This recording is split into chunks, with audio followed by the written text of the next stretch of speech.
Saudações aos telespectadores da TV de Mossoró. Estamos em mais um programa Dinâmica Direito e hoje o tema é Políticas Públicas e Judicialização dos Direitos Sociais. É o tema de uma palestra que a doutora Denise Vasconcelos vai dar no caso da Universidade Federal Semiárido no próximo dia 10 de dezembro. Então não saia daí, voltamos já.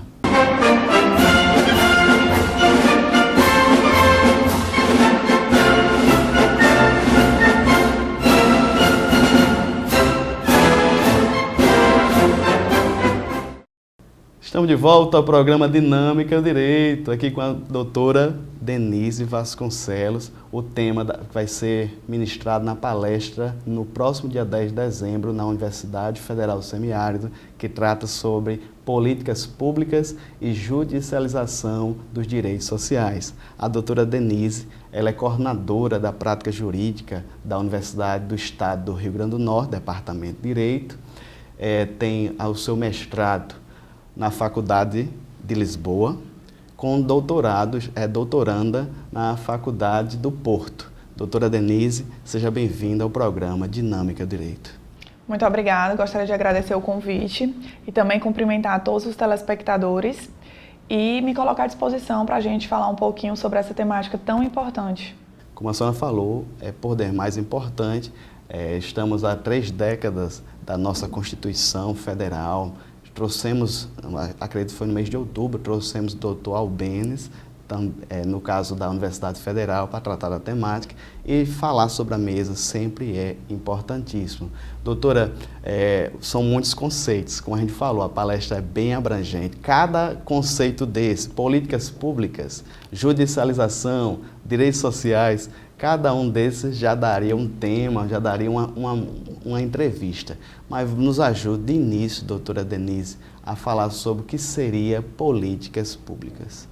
Bom, as políticas públicas, elas vêm principalmente efetivar os direitos sociais, que são aqueles direitos que estão previstos por excelência no artigo 6º da Constituição, como educação, saúde, alimentação, moradia, trabalho. São direitos por excelência prestacionais, que esperam por parte do Estado essa conduta positiva. Então, ao contrário daqueles direitos negativos, como, por exemplo, liberdade, o Estado não deve interferir na liberdade.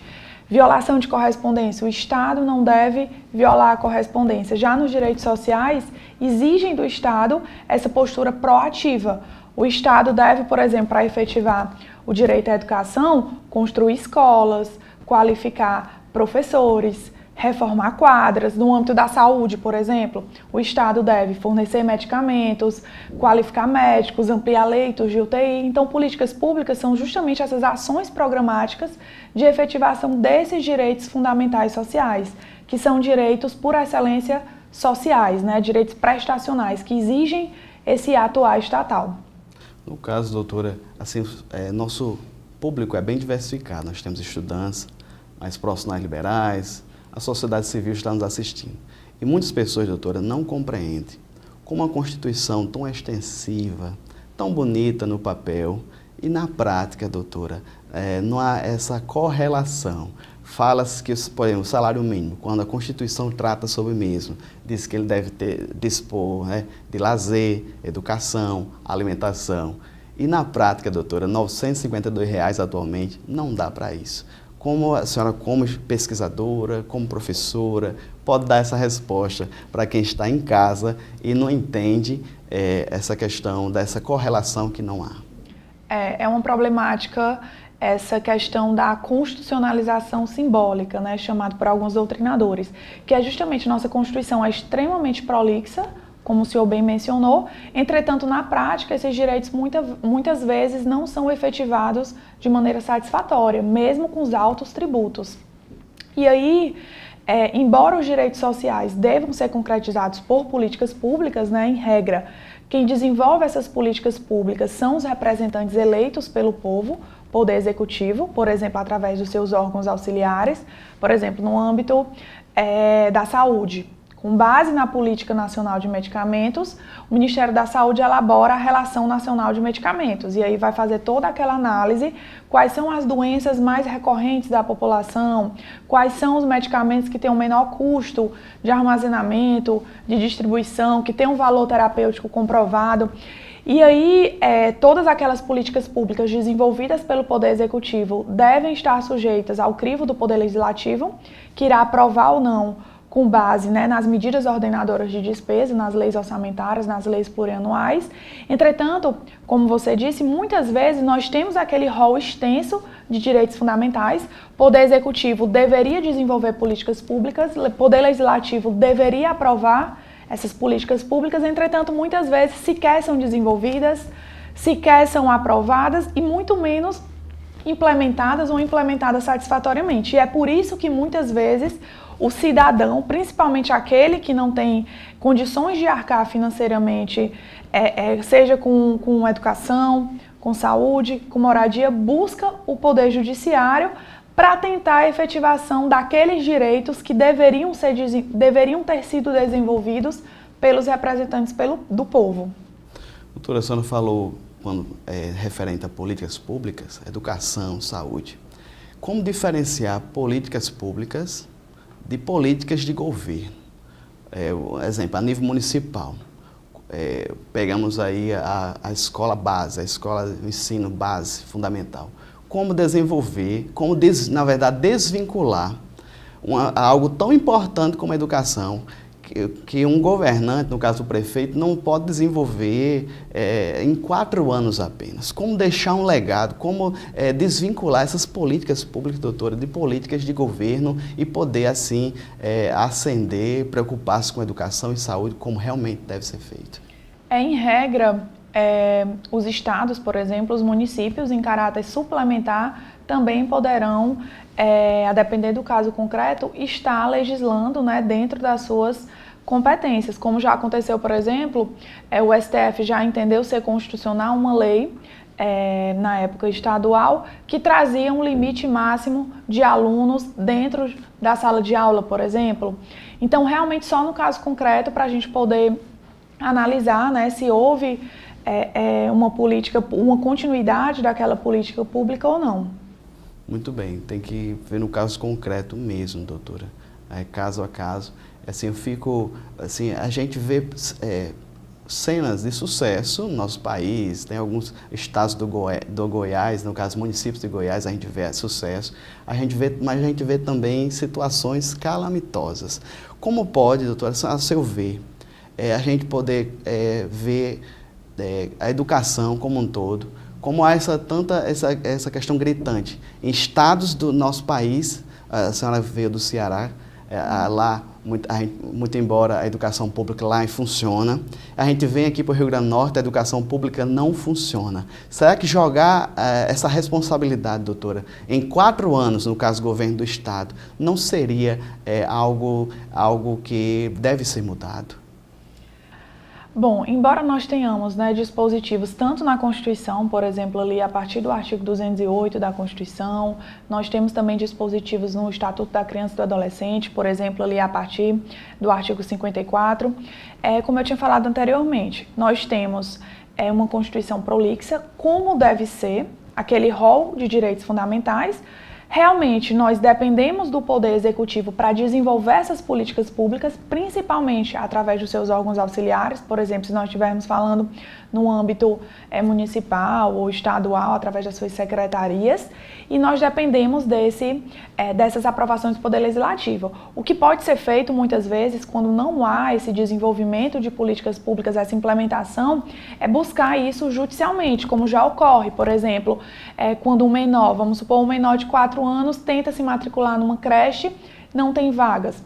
Ele vem a judicializar e, com base, por exemplo, no artigo 208, parágrafo 3º da Constituição, é determinada a matrícula forçada. Não só nesses casos, mas também quando é necessária a construção de uma rampa, por exemplo, de acesso para um deficiente físico a uma escola. Já nós temos decisões judiciais também no sentido de reformas de quadra que estavam em condições que botavam em risco a própria integridade física dos alunos. Nós temos sentenças judiciais no sentido, inclusive, do fornecimento de transporte público para aquelas crianças e adolescentes que não têm uma escola próxima à sua residência. Então, muitas vezes, o cidadão ele não vê outra alternativa que não seja buscar o Poder Judiciário, que vai ter que dar uma resposta para aquela demanda por conta do princípio da inafastabilidade previsto no artigo 5º, inciso 35 da Constituição. Então, no momento, pelo que a senhora está falando, doutora, então nós estamos ainda precisando, talvez, de uma alteração constitucional, uma emenda. Por quê, doutora? Da maneira que está, eu venho da escola pública, eu não sei se a senhora veio, se a senhora teve mais acesso à escola particular, mas eu que venho da escola pública, então a gente que é cidadão, que depende do público, estamos à mercê e temos que recorrer realmente ao judiciário. Será que não precisaríamos de uma evolução nesse sentido, doutora? Descentralizar, fazer porque eu acredito, doutora, 4 anos de governo, seja a nível estadual, federal ou mesmo da União, não tem como programar uma coisa que a educação, por exemplo, no Japão, para ele se reerguer, levou 20 anos, 30 anos de algo planejado. Estamos à mercê dos nossos governantes, tem que ter uma alteração, uma evolução nesse sentido. Uma boa perspectiva nesse sentido seria o próprio cidadão buscar ser mais protagonista dentro dessas questões, né? Por exemplo, seja através de uma participação em órgãos colegiados, seja, por exemplo, através de comissões, a participação em audiências públicas, por exemplo, em consultas públicas.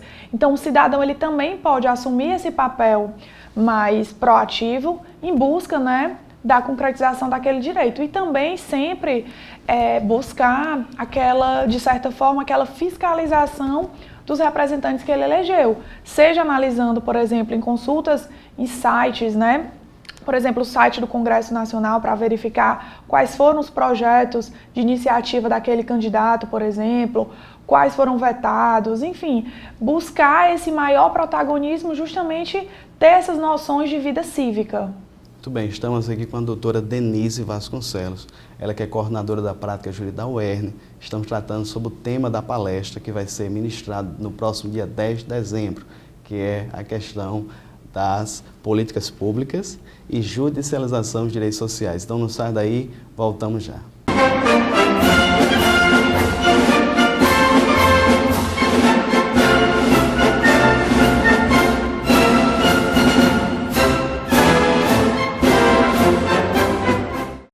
Estamos de volta com o programa Dinâmica Direito. Para você que chegou agora, estamos aqui com a doutora Denise Vasconcelos. Ela que é coordenadora da prática jurídica da Universidade Estadual do Rio Grande do Norte. Está aqui conosco falando da temática do dia 10 de dezembro, lá no auditório da UFES, que fala sobre políticas públicas e judicialização dos direitos sociais. Doutora, nesse bloco, vamos nos concentrar em ativismo judicial, em judicialização de conflitos. Como pode, assim, como o pessoal de casa compreender? O judiciário é através de concurso público, eles ingressam por concurso público na magistratura de base, a gente pode assim dizer. E como um cidadão desse, uma autoridade dessa, que não foi eleito democraticamente, interferir em políticas públicas? Bom, o ativismo judicial, muitas vezes, ele é até chamado de supremocracia, judicialização da política, juízes legisladores, enfim, para muitos autores seria até mesmo uma suposta tirania dos juízes que estariam acima da lei, né? Acima do nosso ordenamento jurídico. Puxando para esse conceito que nós estávamos falando das políticas públicas, muitas vezes aquele extenso rol de direitos fundamentais, eles não são efetivados, em especial os direitos sociais que estão previstos no artigo 6º. E aí, sequer o Executivo desenvolve políticas públicas, o Poder Legislativo não aprova, e o cidadão muitas vezes vem a buscar o Poder Judiciário justamente para ter aquele seu direito atendido. E aí a grande questão é que, embora o ativismo judicial sofra muitas críticas, muitas vezes o ativismo judicial ele vem dessa postura proativa do Poder Judiciário de dar uma total eficácia a direitos fundamentais que estavam na Constituição e que não foram efetivados de maneira satisfatória pelos poderes eleitos pelo povo. E aí é muito interessante que você falou nessa palavra-chave de política. A política, para a maioria da doutrina, é uma questão liminarmente não judiciável.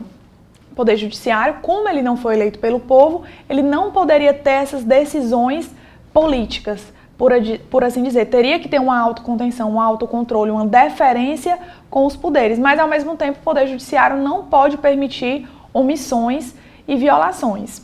Então, eu entendo, embora muitas pessoas acreditem que o ativismo judicial venha a ferir expressamente o princípio da separação de poderes, que está previsto lá no artigo 2º da nossa Constituição, no artigo 60, parágrafo 4º da nossa Constituição, eu entendo que o poder estatal ele é uno.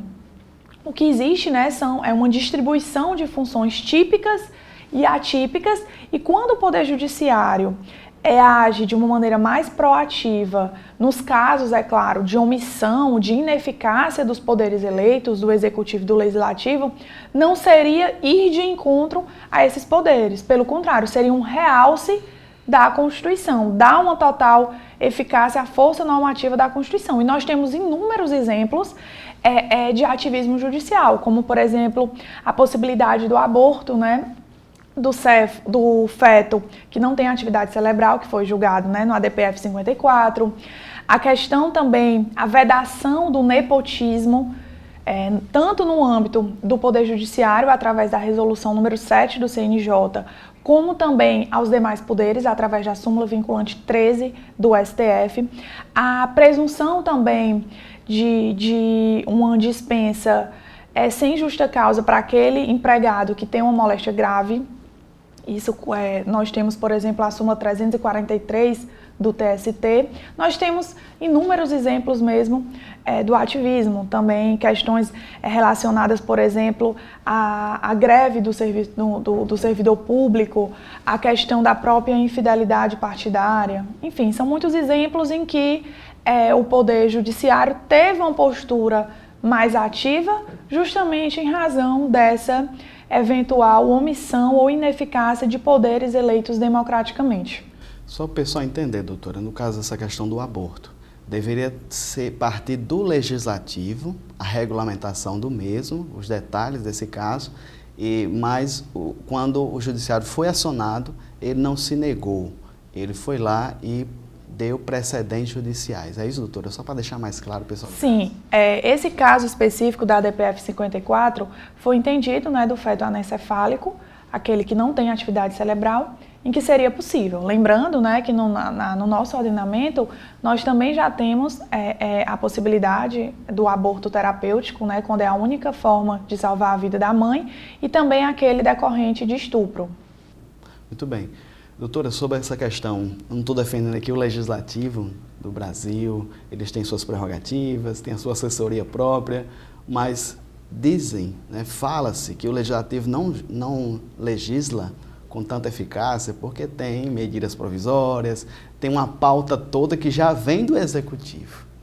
Como a senhora vê esse tipo de declaração de defesa do Legislativo se defendendo porque não está exercendo o seu munus? Pronto, eu entendo, né, como eu estava até explanando a respeito de como deve se desenvolver a política pública, de fato, esse start inicial, que seria um momento de conhecimento, de observar os fenômenos, de desenvolver estratégias, tudo isso deveria vir inicialmente do Poder Executivo. O Poder Executivo, ele tem os seus ministérios, né, os seus órgãos auxiliares, dependendo do assunto, e aí eu até exemplifiquei o caso, por exemplo, quem faz a Relação Nacional de Medicamentos não vai ser o chefe do Poder Executivo, vai ser o Ministério da Saúde, que vai justamente, com base na Política Nacional de Medicamentos, vai elaborar essa relação. Então, só depois desse desenvolvimento é que, de fato, vai para o Poder Legislativo para o Poder Legislativo analisar com base também em dispositivos constitucionais. Tem que verificar questões orçamentárias, a própria lei plurianual, as medidas ordenadoras de despesa. Doutora, já vi alguns vídeos no YouTube, prefeitos eleitos pelo povo, a senhora geral, informação geral que os municípios brasileiros estão sofrendo muito a questão orçamentária. E ele disse, olha, está chegando liminares e eu não tenho recurso para cumprir. Chame o doutor juiz e senta aqui no meu gabinete. O que a senhora, dessa declaração desse prefeito, que eu não vou dizer o nome nem a cidade, o que a senhora acha sobre essa declaração dele? Pronto, muitas vezes nós temos a chamada reserva do financeiramente possível. O que acontece? O poder público, vamos exemplificar logo com um caso de medicamento de alto custo, chega no Poder Judiciário, o Poder Judiciário analisa outros critérios, né, para além da disponibilidade recursal e determina o fornecimento daquele medicamento. De um lado, nós temos o direito à saúde, entretanto, muitas vezes, vamos supor que o Estado foi demandado, o Estado vai dizer, não, através da sua procuradoria, vai dizer, não, nós não temos disponibilidade recursal para adquirir esse medicamento. E o artigo 196 da Constituição fala em políticas públicas no âmbito da saúde direcionadas a toda uma coletividade. Existiria razoabilidade da pretensão de uma pessoa que vai ser beneficiada com aquele medicamento em detrimento a toda uma coletividade, que se eventualmente fosse construído, por exemplo, um posto de saúde que atenderia bem mais pessoas? Ocorre que, embora esses argumentos sempre sejam levantados, na prática é que a gente observa estados que alegam que não têm recurso, mas gastam milhões com propaganda governamental, com publicidade governamental, com construção de obras meramente estéticas. Então, assim, tem toda uma discussão por trás disso. Então, realmente, no caso concreto que a gente poderia analisar se esses argumentos da reserva do financeiramente possível seria esvaziado ou não, ou se haveria alguma razão de ser. Doutora, ainda nesse bloco, no caso, doutora, a gente percebe, o povo percebe que nossas instituições estão num nível crítico. Se a gente pegar aqui o judiciário, juízes julgando em causa própria. Essa questão agora, esse aumento salarial, essa questão do auxílio moradia, isso, doutora, para um cidadão de bem que precisa de políticas públicas, como explicar isso para um cidadão de bem, doutora? Legisladores legislando em causa própria e o executivo exercendo políticas, né, sempre em seu favor. Como explicar isso para o cidadão de bem que precisa de saúde, precisa de educação e, nesse caso aqui, esse ganchinho, doutora, da questão do auxílio moradia do juiz? Pronto, eu entendo que a própria Constituição vai trazer um dever ser, né? Quem deve desenvolver políticas públicas, quem deve aprovar, mas a Constituição também traz, né, nesses casos excepcionais, em que o cidadão venha buscar o Poder Judiciário vai ter que dar uma resposta para aquela demanda. Então, no caso específico que o senhor levantou, de saúde, a educação, da efetivação desses direitos, realmente só o caso concreto. Vamos supor aqui, vou dar um exemplo no caso da judicialização da saúde. Não é só a solicitação daquele medicamento, é necessário que tenha um laudo médico comprovando a necessidade do fornecimento daquele medicamento ou tratamento de saúde. É necessário também que o cidadão comprove que não tem recursos financeiros para arcar com aquela medicação, por exemplo, ou com aquele tratamento. É necessário que haja um registro pela Anvisa. É necessário que aquele medicamento tenha um valor terapêutico comprovado, que tenha um menor custo, sendo priorizado, por exemplo, os genéricos. Prioriza-se também medicamentos que foram produzidos ou têm distribuição no Brasil. Então, realmente vai depender do caso concreto para a gente poder analisar até que ponto o Poder Judiciário poderia ir. E o outro ponto também que é interessante a gente falar, que existem muitas disciplinas, principalmente no âmbito do direito, que buscam dar uma maior legitimidade para essas sentenças judiciais, que é justamente a hermenêutica jurídica. Muito bem, estamos conversando aqui com a doutora Denise Vasconcelos, tratando sobre o tema da palestra Políticas Públicas e Judicialização dos Direitos Sociais. Então sai daí, voltamos já.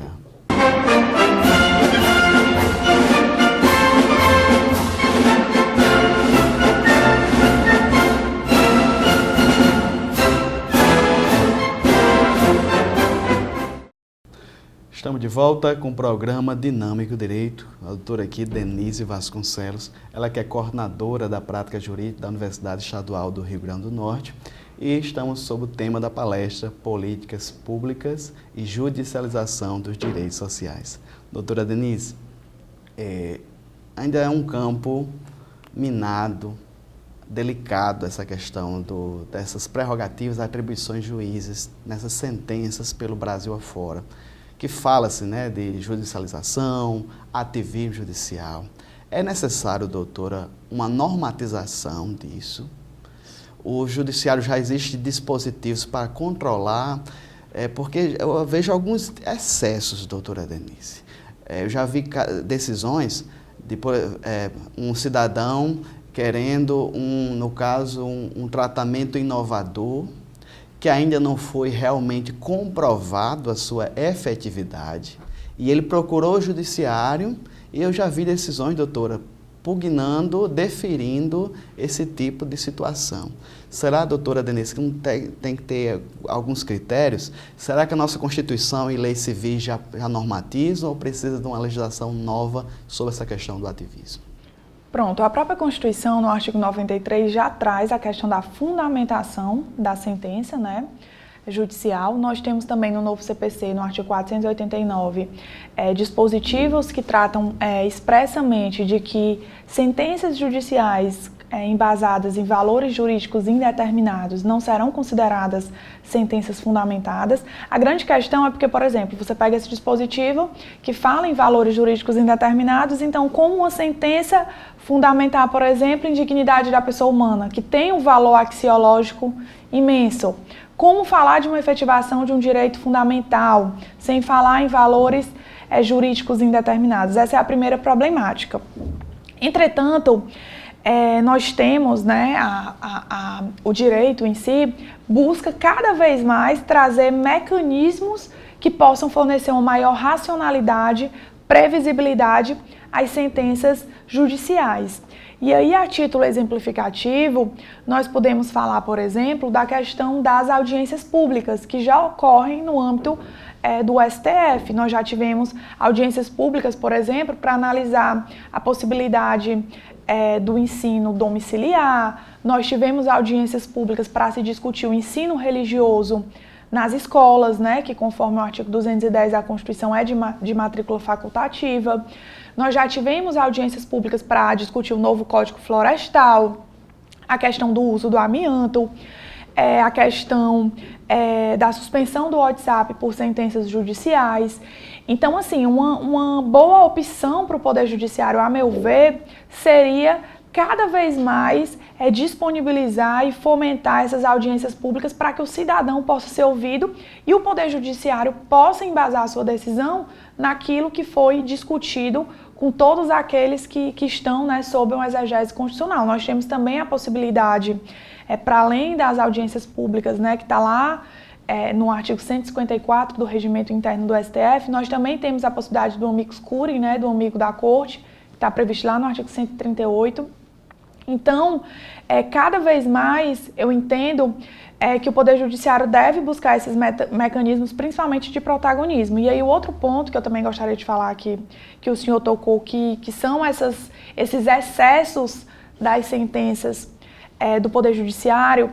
A meu ver, o Poder Judiciário ele só poderia usar nas suas sentenças argumentos principiológicos, ele não poderia usar argumentos políticos. Por exemplo, vamos pegar um caso em que nós temos um bairro com saneamento público totalmente destruído, ratos transitando ali onde as crianças passam para ir para as escolas, por exemplo, mosquitos, os canos deteriorados. Vamos supor que o Ministério Público entre com a ação civil pública questionando a situação sanitária, né, daquele bairro. Seria possível, por exemplo, a meu ver, que o Poder Judiciário ele viesse ao analisar aquele caso, determinar, por exemplo, com base em argumentos de princípios, como, por exemplo, meio ambiente ecologicamente equilibrado, previsto lá no artigo 225 da Constituição, ou o próprio direito de vida daquelas crianças e adolescentes, o desenvolvimento da personalidade daquelas pessoas que transitam ali, poderia determinar, por exemplo, que seja concretizado aquele direito, né, à integridade física, ao meio ambiente, ir e vir, enfim. Mas ele não poderia dizer, por exemplo, fazer uso de argumentos políticos, dizendo argumentos do tipo: construa do zero outro saneamento básico, por exemplo, ou faça uma demolição total e reforme os canos, ou passe cimento em cima. O como deve ser caberia de fato aos representantes do povo, né? Através, com base, né, na sua conveniência e discricionariedade. Ocorre que muitas vezes o que fundamenta esse ativismo judicial é justamente a chamada crise da representatividade, porque nós temos o quê? Altos tributos, os poderes eleitos pelo povo não dão esse retorno para a sociedade, construindo escolas, reformando hospitais, ampliando leitos. E também, além dessa questão dos altos tributos, nós também temos a questão da infidelidade partidária. Muitas vezes, os representantes, né, os membros do Poder Legislativo estão muito mais interessados nos interesses de um determinado partido do que daqueles representantes que o elegeram. E aí, aquilo, em tese, para muitos autores, fundamentaria uma postura mais proativa por parte do Poder Judiciário, que seria justamente tentar fomentar essa representatividade, mas aí a gente esbarra em outros problemas. O Poder Judiciário, ele não tem a expertise técnica, científica para assuntos complexos, que, por exemplo, um Ministério da Saúde vai ter a respeito de um determinado medicamento. Como é que o Poder Judiciário vai saber se aquele medicamento tem um valor terapêutico comprovado, por exemplo? Então, assim, além dessa problemática, também tem a questão do Poder Judiciário. Ele está acostumado com a macrojustiça, mas ele não está acostumado com a microjustiça. Ele não tem como ter o conhecimento, por exemplo, como fazer o traçado de uma estrada para o transporte de gás, por exemplo. Aquilo ali poderia mexer em todo um segmento econômico, em toda uma prestação de um serviço público, por exemplo. Então, assim, nós temos muito o que discutir ainda em busca desses critérios, né, que pudessem fornecer uma maior legitimidade para o Poder Judiciário. Doutora, assim, a senhora falou em critérios e princípios, mas eu acho que essa questão técnica, doutora, tem que ser melhor trabalhada. Assim, a meu ver, um medicamento, doutora, que ainda não passou, por exemplo, pela Anvisa, não passou por laboratórios, não teve testes, ser testado num ser humano, eu acho que a dignidade humana, eu acho que passou longe, doutora. Pronto, foi exatamente o caso da pílula do câncer, em que o próprio legislativo passou por cima, né, dos órgãos de fiscalização competentes, né, como, por exemplo, a Anvisa, e determinou o fornecimento da pílula do câncer. Então, quando chegou no STF, o STF entendeu, não, pera ainda, o Poder Legislativo ele não tem essa expertise técnica e científica para dizer que aquele medicamento, que era a pílula do câncer, poderia ser fornecido indiscriminadamente, sequer tendo passado por testes e comprometendo, né, eventualmente, a própria saúde e integridade física daquelas pessoas que poderiam vir a usar aquele medicamento. Muito bem, estamos aqui com a doutora Denise Vasconcelos, ela que é coordenadora da prática jurídica da UERN. Doutora, tema muito interessante, muito profundo, que é falar de judicialização, falar sobre a questão de políticas públicas, tentar conciliar tudo isso, mas eu fico feliz da senhora. Eu vou chamar agora o intervalo, a gente vai ter um tempo a mais no último bloco, só para tentar fechar a temática, então não saia daí, voltamos já.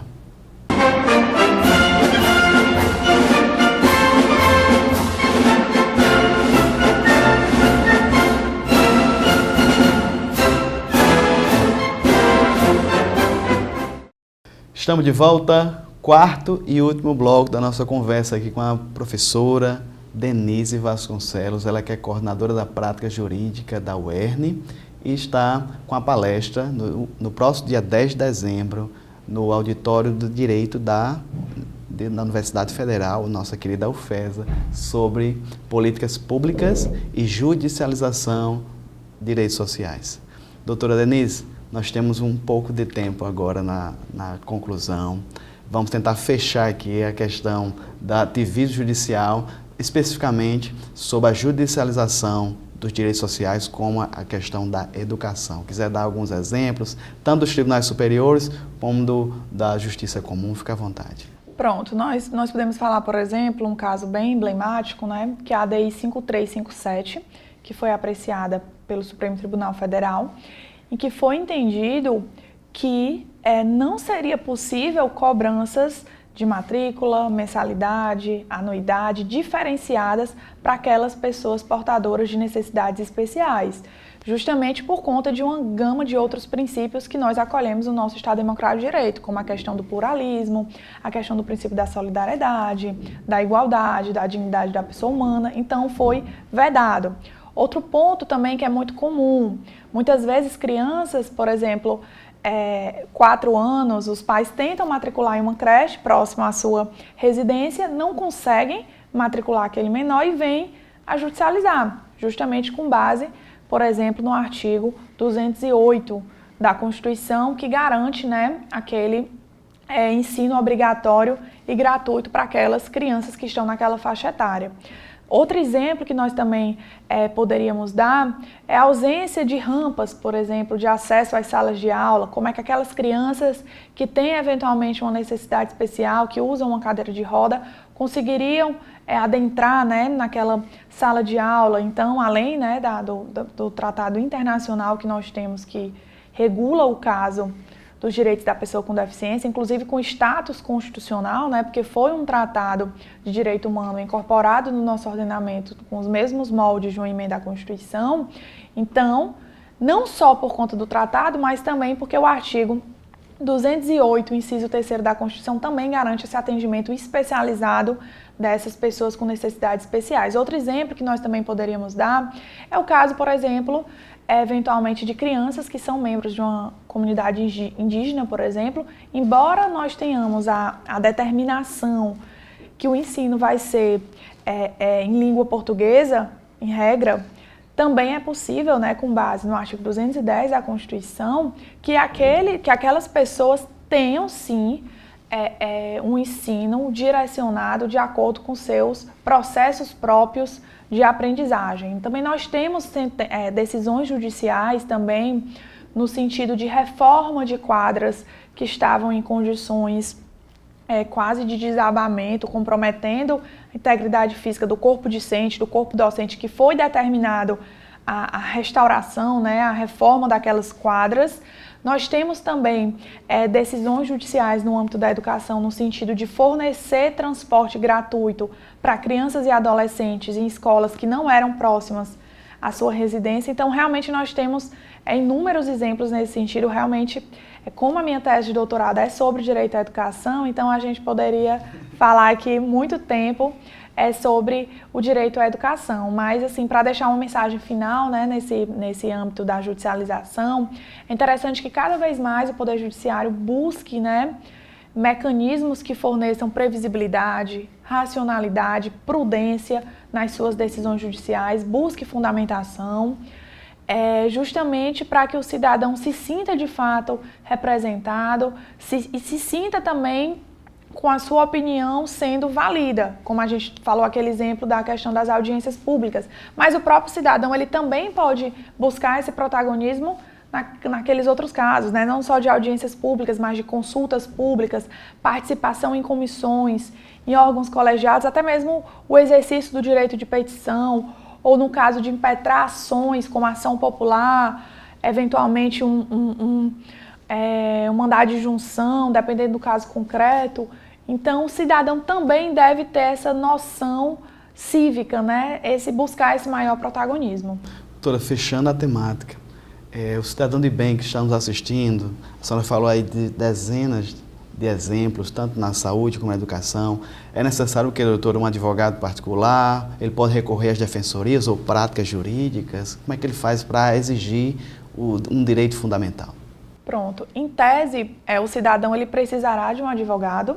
Entretanto, se ele estiver em uma situação de hipossuficiência, caso ele não tenha condições de arcar com aquele advogado sem comprometer, né, a sua subsistência e de sua família, ele poderá sim procurar uma defensoria ou uma prática jurídica, e aí vai depender, cada uma tem suas regras específicas, né, de valores, de renda familiar, e aí teria que realmente procurar no caso, né, de hipossuficiência. Aproveitando, professora, o link, a senhora falou aqui práticas jurídicas, a senhora como coordenadora da prática jurídica da UERN, nos lembra aqui onde está funcionando a prática jurídica aqui em Mossoró. Pronto, o Núcleo de Prática Jurídica da UERN atualmente está funcionando ali no centro, ao lado do teatro, no antigo fórum. Nós estamos no 3º andar e todos serão muito bem-vindos, né, caso precisem de uma assistência jurídica, né, integral, gratuita, que estejam em situação de hipossuficiência. Nós atendemos principalmente casos de ação de alimentos, execução de alimentos, divórcio, curatela, óbito fora do prazo, essas questões também de medicamento, nós podemos atender, dependendo da condição do paciente, claro, né, se preencher todos aqueles outros requisitos, questões relacionadas até mesmo à educação, enfim. Então, se houver uma necessidade, vocês podem nos procurar. Nós temos uma equipe multidisciplinar, nós temos também, por exemplo, o serviço social, nós temos setores de conciliação, então todos serão muito bem-vindos. No caso, além dos documentos pessoais, é interessante comprovante de renda, né, doutora, para poder comprovar a hipossuficiência. Exatamente. Geralmente as ações, né, será necessário o RG, o CPF, o comprovante de endereço, de renda, e dependendo da ação, poderá ter outros documentos. Se for um caso, por exemplo, de divórcio, que tenha filhos menores, nós precisaremos da certidão de nascimento. Se for o caso, por exemplo, de um divórcio com partilha de bens, nós precisaremos dos comprovantes daqueles bens que foram adquiridos na constância do casamento, né? Se for o caso de um regime legal, parcial de bens. Então, dependendo do caso concreto, poderá ser necessário mais documentos. Se quiser, doutora, agora abrir o espaço, um projeto que vocês, junto com a equipe, para 2019... Pronto, atualmente nós temos um projeto, esse projeto é atrelado à Faculdade de Direito da UERN, que é o projeto Socializando o Direito. Nesse projeto, nós levamos para as escolas públicas temas relevantes no âmbito jurídico, né? Por exemplo, nós já tivemos palestras sobre direito à educação, nós já tivemos palestras também sobre a questão das drogas, nós tivemos palestra também dando informação dos direitos dos alimentos para aquelas pessoas desde do nascimento, né? Inclusive os alimentos gravídicos, até atingir a maioridade, né? Inclusive na maioridade, né? Para aquelas pessoas que eventualmente estejam ainda estudando. Nós já tivemos também palestras sobre ação civil pública, sobre a construção de passarelas que ficava próxima a uma escola, que as crianças tinham que passar pela BR, não havia essa passarela, né, que permitia que essas crianças passassem com segurança para suas escolas. Então, esse projeto nós estamos, no próximo semestre de 2019, nós queremos atingir ainda mais escolas, trazer uma visão ainda mais multidisciplinar, mais temas, justamente para levar para essa população mais carente, mais vulnerável, temas realmente relevantes no âmbito jurídico. Doutora, faz um tempinho que eu não preciso de vocês, eu acho que eu recorri a uma conciliação em 2016, mas eu quero confirmar para o pessoal aqui de casa que foi outro cenário que eu encontrei lá, além das salas, as divisórias, um professor frequente estava dando o suporte, os estudantes não ficam ali de maneira aleatória, tem professores para dar esse suporte, essa guarida para os mesmos. Eu fico muito feliz porque eu sou egresso da UERN, fui egresso em 2007 e a realidade, doutora, era terrível. A realidade, estávamos abandonados. Eu digo para a senhora que eu só não fazia abrir a porta para o cidadão entrar, mas a gente fazia de tudo. As impressoras eram ainda aquelas analógicas que faziam aquele barulho terrível, mas hoje, para o pessoal de casa ter essa noção, está outra realidade. Graças a Deus vocês estão bem equipados, ademais com profissionais qualificados como a senhora. Sim, aí nós temos 8 disciplinas de prática jurídica. 8 disciplinas. Começa a partir de... Porque assim, nós temos, na verdade, prática 1, prática 2, prática 3, prática 4. Aí nós temos a turma A e B. Então, no total, nós fornecemos esse atendimento em 8 disciplinas, né? Então, pela manhã e à tarde. Aí, dependendo da temática, você poderá ficar com alunos, né? E professores supervisores responsáveis por uma disciplina de prática 1 ou prática 4. Aí, realmente vai depender da temática, mas nós também temos advogados esses advogados fazem um acompanhamento processual, eventualmente um cliente nosso que deu entrada, por exemplo, numa ação de alimentos e gostaria de saber o andamento processual, ele poderá ir lá, falar com os advogados que estejam atendendo naquele dia e o advogado fará aquele acompanhamento processual, se for um caso, por exemplo, de uma mudança de endereço também. Então, além disso, nós também temos o serviço social, aqueles casos que envolvem menores, idosos, alienação parental, passam pelo serviço social. Então, assim, nós temos toda uma equipe também de técnicos, né, da própria UERN, que fazem esse serviço de acolhimento, de triagem, de recepção, de arquivo. Então, a nossa intenção é cada vez mais melhorar para justamente oferecer um serviço de qualidade para a população moçoroense, porque nós permitimos, né, esse acesso à justiça que muitas vezes aquelas pessoas hipossuficientes não teriam condições se não fosse, né, essa assistência gratuita. Muito bem, essa questão da sensibilidade, doutora, dá um retorno, vocês são uma instituição pública, dá esse retorno para a sociedade, vocês fazem um trabalho belíssimo. Eu me lembro, doutora, aqui, que até casos criminais a gente pegou. Era algo atípico, era algo incomum, mas até casos de crime. No caso aqui, uma senhora que tinha câncer, que ela era destratada, no caso, injuriada pela sua vizinha. E eu falei com ela, chegou na prática jurídica chorando, aflita, fazendo tratamento de câncer, toda essa questão psicológica, emocional abalada. Levamos o caso para a professora e fizemos ali uma representação.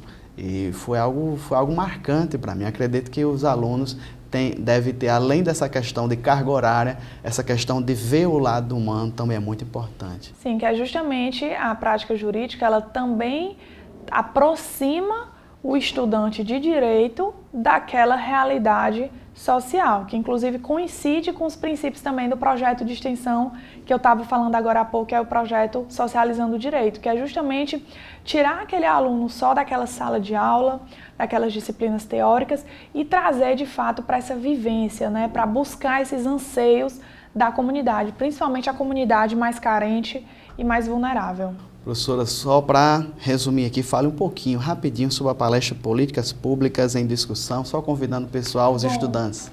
Bom, nós teremos uma palestra no dia 10 de dezembro, segunda-feira, às 19 horas, lá no auditório da Faculdade de Direito da UFESA.